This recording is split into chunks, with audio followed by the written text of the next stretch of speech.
하겠습니다. 그 다음에 11번 선물해 주신 모든 분들께 감사를 드립니다. 북카페 잘 준비되고 있는데요. 우리 책장을 제작하는데 양서 구입을 위해서 헌금한 분, 헌물해 주신 분 감사하고 강단꽃 헌물해 주셔서 감사합니다. 이 기록이 안 되는데 여러분 최근에 우리 강단이 좀 밝아졌다라는 느낌을 못 받으셨나요?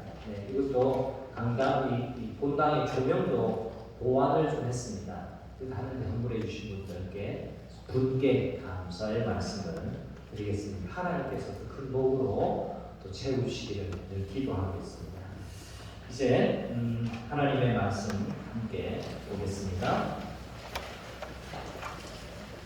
다니엘 2장 44절부터 46절 말씀입니다.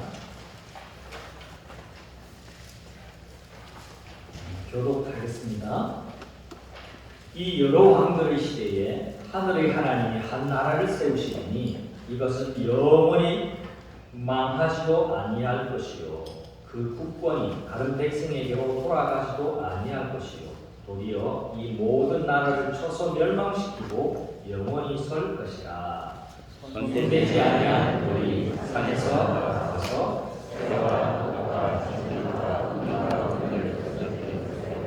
여호와께서 보신 것은 크신 하나님이 장래의 일을 왕대하게 하시는 것이라. 이 꿈은 참되고 이 해석은 확실은 아니라. 이에 함께합니다. 이에 느부갓네살 왕이 엎드려 다니엘에게 절하고 명하여 예물과 상품을 그에게 주게 하니라. 아멘. 지금으로부터 11년 전입니다. 동아일보가 주최한 경주 국제 마라톤 대회에서 황당한 사건이 벌어졌습니다. 선두를 달리던 선수들이 40km 지점을 통과하면서 그만 마라톤 코스를 이탈하고 말았습니다. 거기가 교차로였는데요. 그 교차로에서 우회전으로 꺾어서 달려야 했는데 거기에 코스를 안내해야 할 경기 진행 요원과 심판이 무슨 이유에서였는지 중간에 자리를 이탈해버리고 말았습니다. 그래서 아무런 안내가 없었고 표지판조차 바람에 넘어져서 보지 못하고 그냥 직진을 하게 되어졌습니다. 결국 선두를 달리던 4명의 선수가 실격 처리가 되고 말았습니다. 이게 얼마나 어처구니가 없는 일입니까? 우리 인생도 마찬가지입니다. 빨리 달리는 것보다 인생을 살아가는 데 있어서 더 중요한 것은 방향을 정하는 겁니다. 방향을 잘못 잡은 인생은요, 노력하면 노력할수록 위험해질 수밖에 없어요. 방향을 잘못 잡고 달리면 달릴수록, 더 빨리면 달릴수록 더 목표점과 멀어지는 것과 마찬가지입니다. 신앙생활을 다르게 표현하자면 방향 잡기라고 말할 수 있습니다. 우리는 방향을 정해야만 합니다. 더 이상 세상을 바라보면서 살아가지 않고 영원한 하나님의 나라를 바라보면서 살아가겠습니다 라고 하는 그 결단이 바로 신앙생활이라는 겁니다. 오늘 말씀을 통해서 오늘 짧게 3구절 읽었습니다만 다니엘 2장 전체의 말씀을 함께 살펴보면서 믿음의 방향을 잘 잡은 다니엘의 이야기 속에 있는 하나님의 메시지를 함께 발견하기를 원합니다.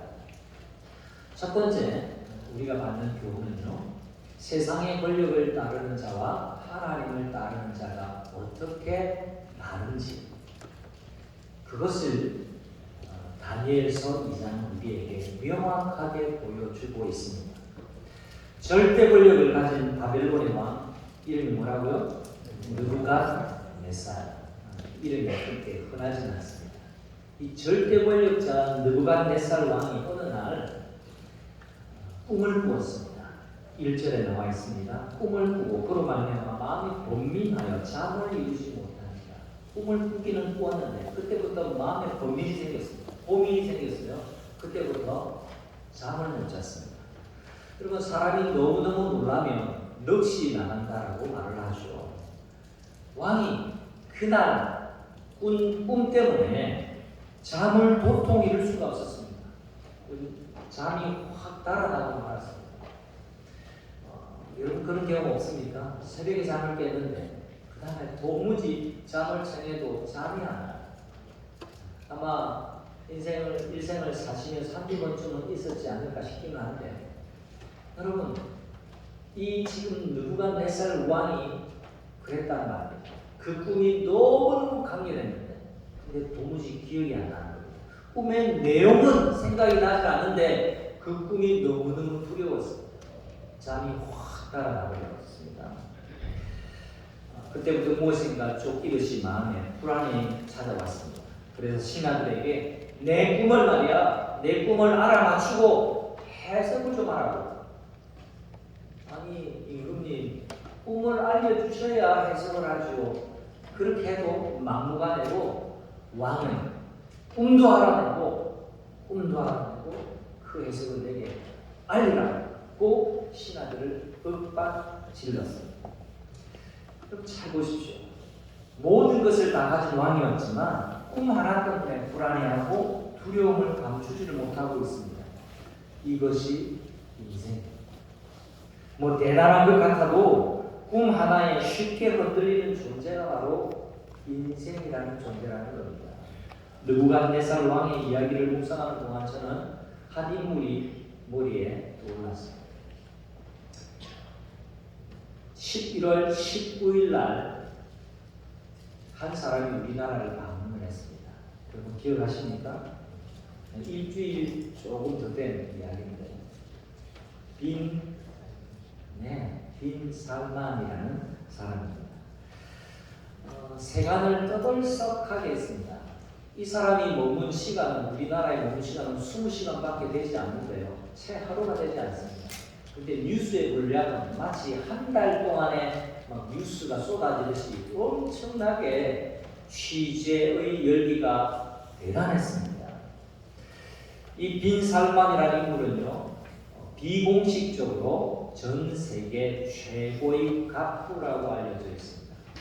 이 사람이 돈이 얼마나 많은지, 얼마나 많이 가지고 있는지 공식에 잡히지 않는 것들이 너무 많기 때문에 그렇습니다. 이 사람의 별명이 미스터 에브리띵입니다. 모든 것을 다 가진 사람이라는 뜻이에요. 사우디아라비아의 왕세자인데요. 이 사람이 아직 젊어요. 37살밖에 되지 않습니다. 빈 살만이 한국에 머무는 시간은 20시간 남짓 되어졌는데 말씀드린 대로 온 언론의 이목이 집중이 되어졌습니다. 하루가 채 되지 않는 그 시간에 한국의 기업과 40조 플러스 알파의 MOU를 맺고 갔습니다. 물론 놀라지 않으십니다. 40억이 아니라 40조예요. 40조. 너무 감이 안 오면 놀라기 어렵죠. 40조가 넘는 계약을 체결하고 돌아갔다라는 말입니다. 여러분 뿐만 아닙니다. 화제가 되었던 것 중에 하나는 숙박비로만 20억을 썼답니다. 그래도 놀라지 않으십니까? 좀 놀라주세요. 제가 설교를 좀 하면. 여러분 빈 살만이 서울 소공동에 있는 롯데 호텔에 묵었는데요. 그가 묵었던 스위트룸은 하루에 2,200만 원입니다. 하루 잠깐 머무는 게 2,200만 원. 전세값 정도 되죠. 전세값. 상상이 잘 안 됩니다. 이 사람 한국 방문을 위해서 2주 전부터 수행원들이 와서 사전 준비를 딱 하고요. 그리고 수행원들의 숫자가 200명이 되었는데 이 200명이 400개의 객실을 이용했다고 합니다. 그에 든 비용이 20억이라고 합니다. 그리고 제 눈길을 끄는 한 대목이 있었습니다. 이뿐만 아니에요. 이 빈 살만이 호텔의 음식은 전혀 이용하지 않았다는 거예요. 여러분 롯데 호텔의 음식 괜찮은 음식입니다. 그럴 것 같죠. 누가 생각해도 거기는 최고급 호텔이고 우리나라를 대표하는 그런 호텔이기 때문에 굉장히 비싸기도 하거든요. 괜찮은 음식일 겁니다. 그런데 호텔의 음식은 입에도 되지 않고 자신의 개인 셰프진을 데리고 와서 요리를 해서 먹었다고 합니다. 조선시대 우리나라식으로 말하자면 수락군 상궁과 기미 상궁을 데리고 와가지고 두 끼 혹은 세 끼 음식을 먹고 자기 집으로 돌아갔다. 이런 말이 되는 겁니다. 여러분, 현대판 느부갓네살 같은 인물이 바로 빈살만이다라고 저는 생각해 봤습니다. 여러분 어떠세요? 부러우세요? 부러우면 지는 겁니다. 저는 하나도 부럽지 않아요. 하나도 부럽지 않아요. 여러분, 이 이야기를 특히 제가 주목했던 그 이야기를 한번 뒤집어서 생각해 보십시오. 여러분, 얼마나 불안하고 두려우면 이럴까 싶습니다. 얼마나 불안하고 두려우면 자기 혼자 여행도 못하고 200명이나 수행원이 따라다니고 이 복잡한 일정을 보내야 했습니다. 얼마나 두렵고 불안하고 두려우면 음식 하나 내가 먹고 싶은 거, 그 다음에 그 나라의 맛있는 음식 맛보지 못하고 맨날 기미상궁, 수락관상궁이 만들어주는 그것만 먹어야 할까요? 여러분, 그건 참 돈이 있어도 일면 제가 보는 관점에는 참 불행한 사람이에요. 여러분, 부자라고 절대 권력자라고 하루에 300끼, 3000끼, 30끼 먹지 않습니다.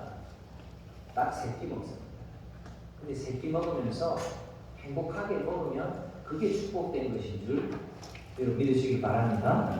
네. 여러분, 또 얼마나 불안하고 두려우면 이렇게 많은 수행원을 데리고 다녀야 할까요? 실제가 그렇습니다. 현재의 자기가 가지고 있는 권력을 지키기 위해서 이렇게 하는 거예요. 사우디의 왕실의 계보는 참 복잡하다고 합니다. 일부 다치되어 있기 때문에 이복 형제들, 이복 왕세자들이 굉장히 많아요. 또 같은 때에서 난 형제들, 왕세자들도 많습니다.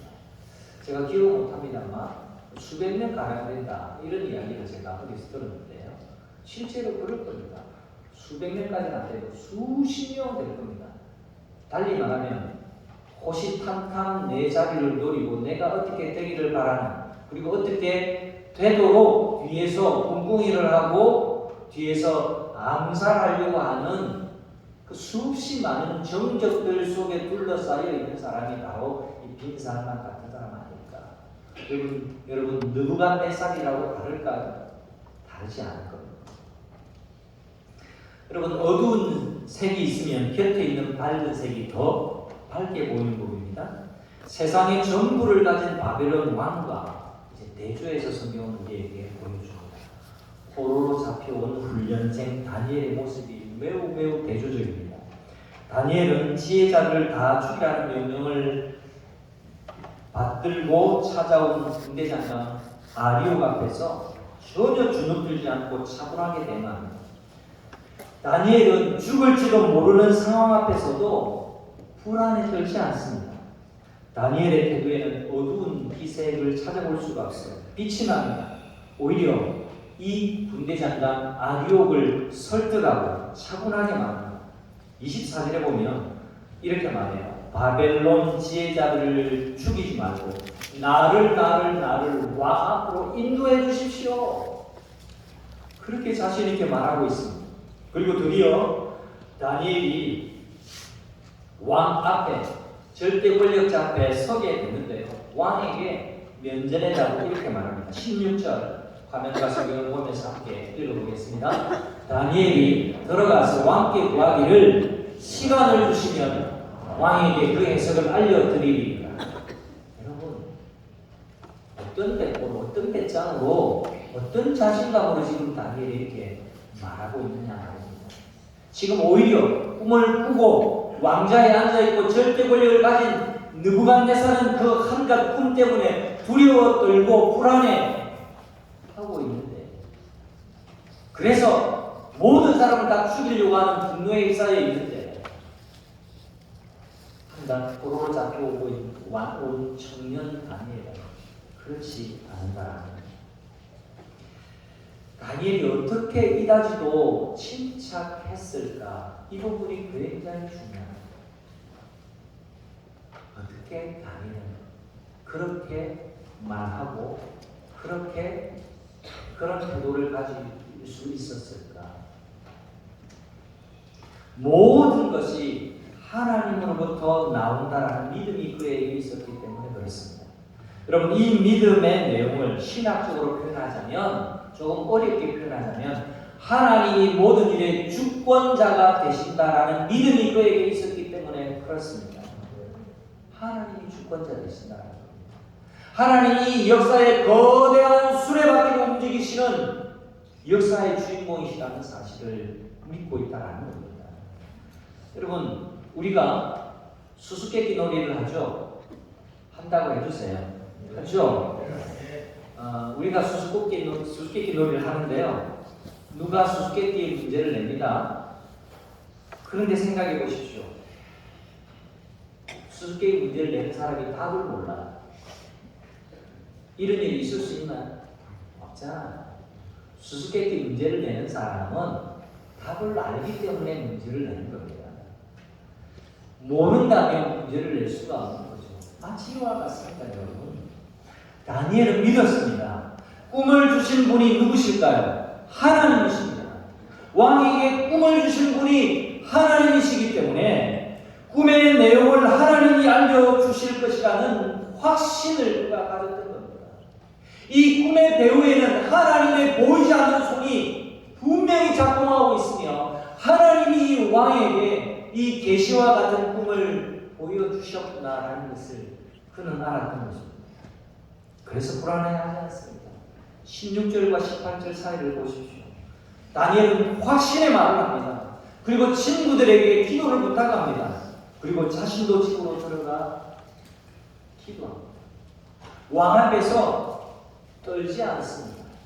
오히려 왕보다 더 큰 권위를 가진 사람처럼 왕이시여 시간을 주십시오. 시간을 주면 내가 왕에게 그 꿈의 내용과 그 해석을 알려드리겠습니다. 여러분, 확신이 있는 사람, 확신을 가진 사람을 쫓을 사람이 없습니다. 그리고 이 확신이 있었기 때문에 기도를 친구들에게 부탁하는 겁니다. 하나님이 이 해석을 우리에게 가르쳐 주실 것이다. 그리고 자기 집으로 들어가서 하나님께 엎드렸습니다. 여러분, 종합 선물 세트라는 게 있습니다.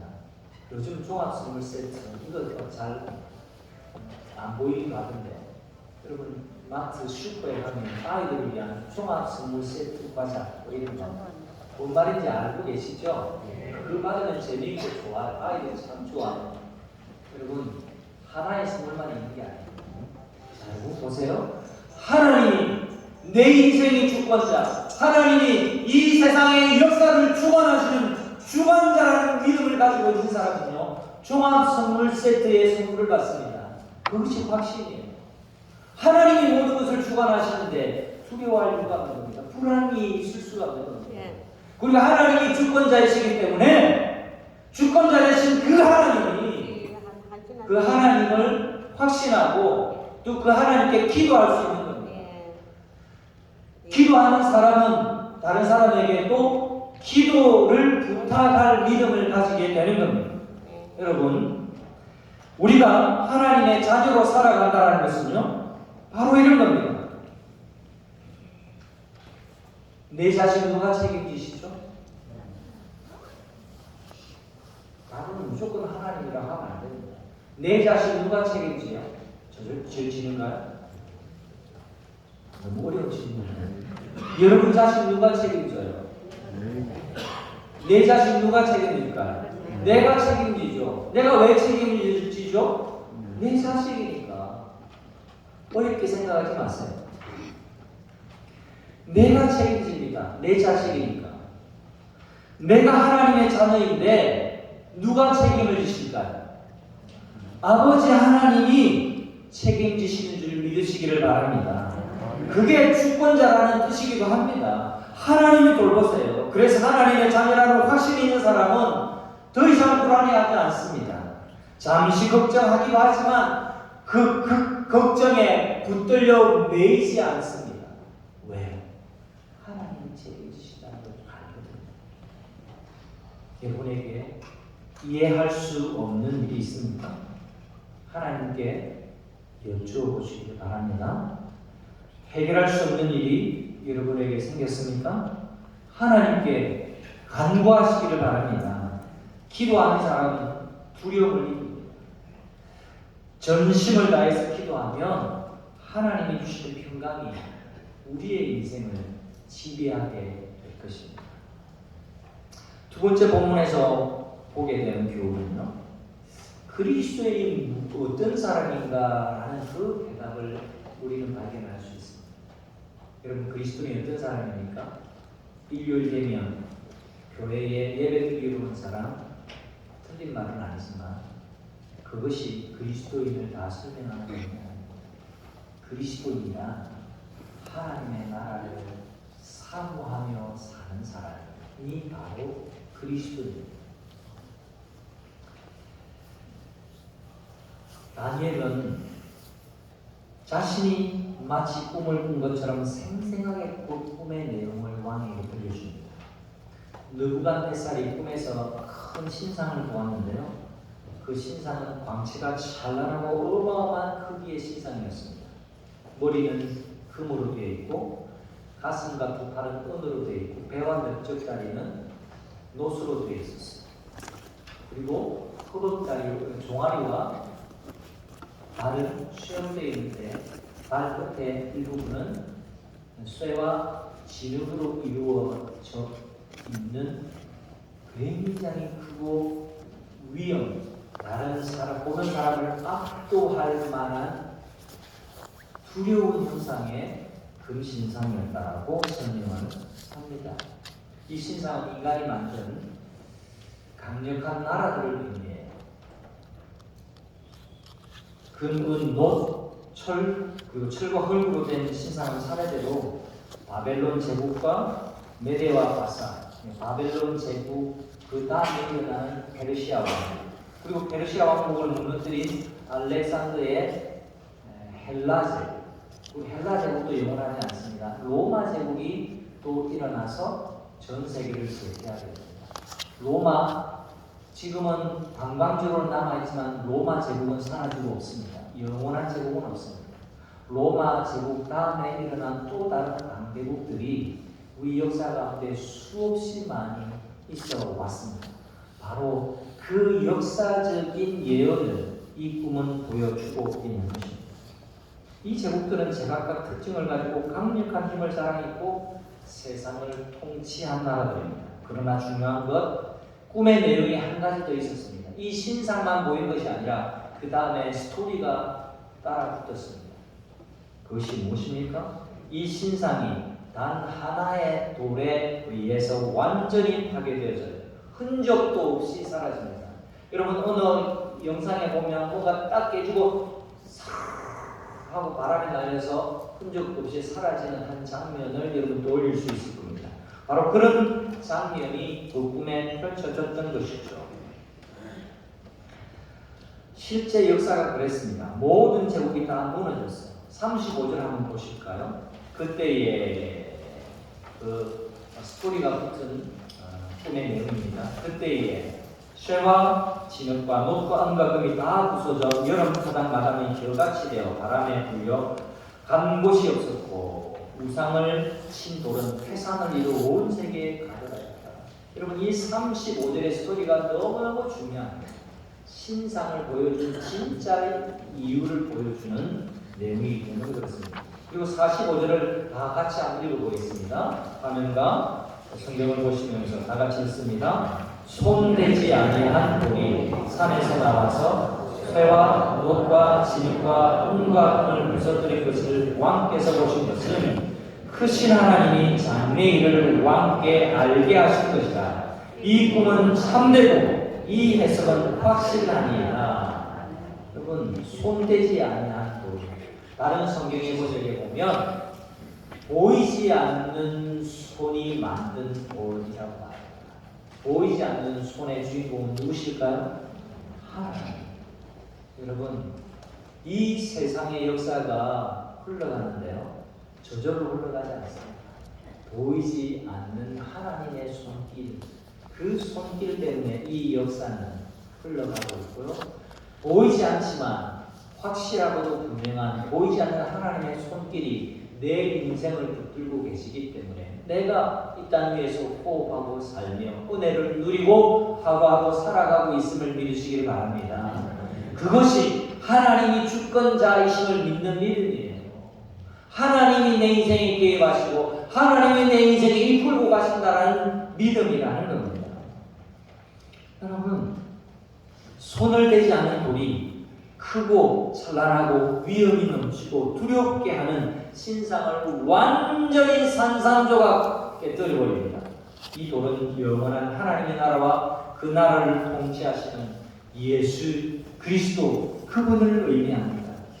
여러분 생각해 보십시오. 역사를 떠올려 보십시오. 제 아무리 강력한 세상의 나라도 영원하지 않았습니다. 결국 예수 그리스도가 통치하시는 하나님의 나라 앞에서 힘을 쓸 수 없었다라는 뜻이에요. 그리스도인은 어떤 사람일까요? 결말을 아는 사람이에요. 결말을 아는 사람. 한번 따라하실까요? 그리스도인이 어떤 사람이라고요? 결말을 아는 사람이에요. 여러분, 이 세상의 나라는 영원하지 않고 영원한 하나님의 나라를 믿는 사람입니다. 손대지 않은 한 돌이 모든 것을 부수고 태산을 이루고 온 세계에 가득한 것을 보는 사람이 그리스도인이라는 겁니다. 결말을 우리는 보고 사는 거예요. 하나님이 결국 승리하시고 하나님이 결국 우리 삶을 인도하셔서 우리를 승리하게 하실 것을 믿는 겁니다.